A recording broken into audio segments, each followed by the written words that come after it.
You hear about it all the time, right? National debt.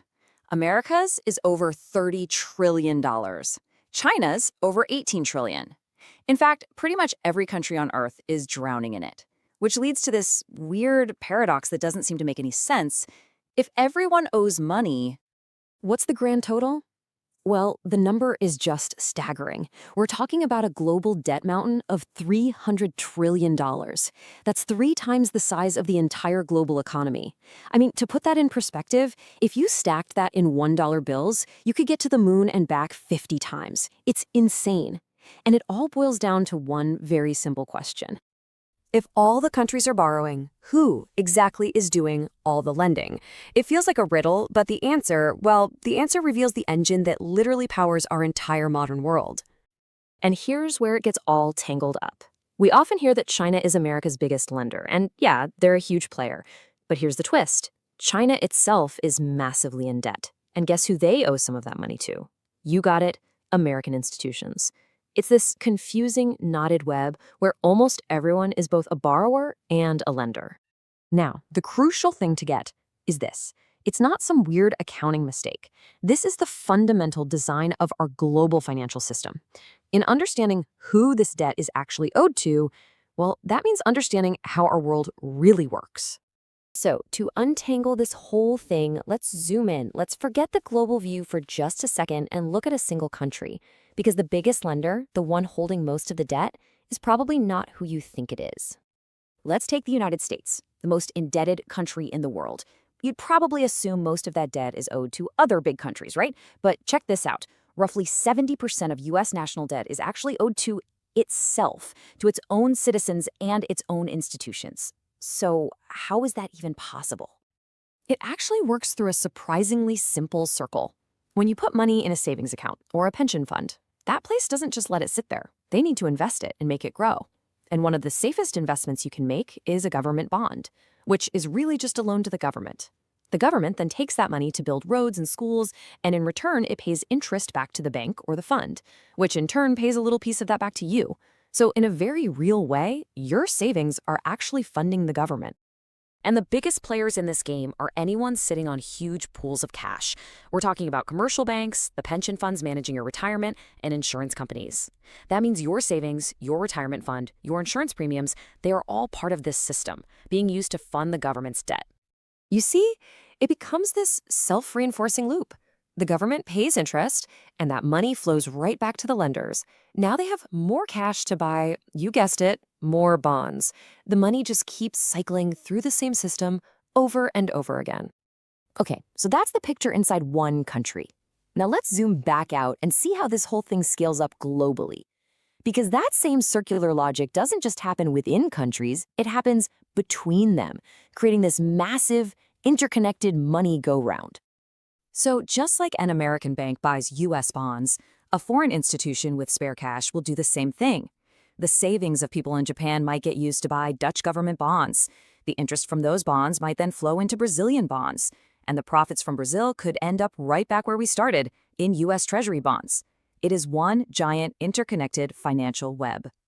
This brings us to the next logical question, doesn't it? If governments are constantly borrowing just to function and the debt pile just keeps getting bigger and bigger, how do they ever plan to actually pay it all back? Well, the simple and kind of shocking answer is, for the most part, they don't. At least not in the way you or I would pay off a credit card. The system runs on something called debt rollover. When an old bond is due, the government simply issues a new bond, borrows new money to pay back the old lender. It sounds reckless, I know, but this practice is the very foundation of the modern global economy. So why? Why do we have this system that seems so precarious? Why can't we just stop borrowing? Well, because at some point in our history, debt stopped being a last resort and became the primary engine for economic growth and stability. For most of history, debt was just a simple promise. Then in the 1600s, governments got into the game, selling bonds to fund wars. But the real turning point, the big one, was 1971. That's when the U.S. left the gold standard. Before then, money was tied to a physical asset, gold. After 1971, it was backed only by a government's promise. This is what we call fiat currency, and it meant governments could essentially create money at will, kicking off this era of absolutely explosive borrowing. And today, Major economies are completely reliant on it. In China, nearly 1 out of every 5 yuan the government spends is borrowed. In the United States, it's 1 out of every 4 dollars. Debt is no longer just for emergencies. It's what pays for our schools, repairs our roads, and keeps the whole economy expanding. And we have a pretty stark example of what happens when that engine shuts down. Greece after the 2008 financial crisis. Investors panicked and just stopped buying Greek bonds. Unable to borrow, the government essentially ran out of money. They were forced to fire a quarter of their public workers, wages fell, and the economy shrank by a staggering 25%. It's a really uncomfortable truth. The same debt that weighs us all down is also the pillar holding the whole system up. But can this go on forever? I mean, no matter how smoothly the cycle runs, there are serious risks building up within the system. Risks that are starting to show deep cracks in the foundation of the global economy. The first crack is just how unequal it is. For a wealthy nation like Germany, its bonds are seen as ultra-safe, so it can borrow money at very low interest rates. But for a developing nation like Sri Lanka or Pakistan, borrowing is much, much more expensive. They can easily fall into a debt trap, where they're forced to keep borrowing at higher and higher rates just to pay the interest on past loans, with very little hope of ever escaping. And for every single country, there are three huge dangers looming.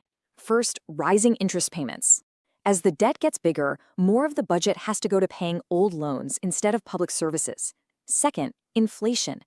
If a government starts printing too much money to cover its debts, it just devalues the currency for everyone. And finally, there's default, the ultimate crisis, when a country just has to say, we can't pay. And to see how devastating this can be, just look at Venezuela. To cover its debts, the government printed money uncontrollably.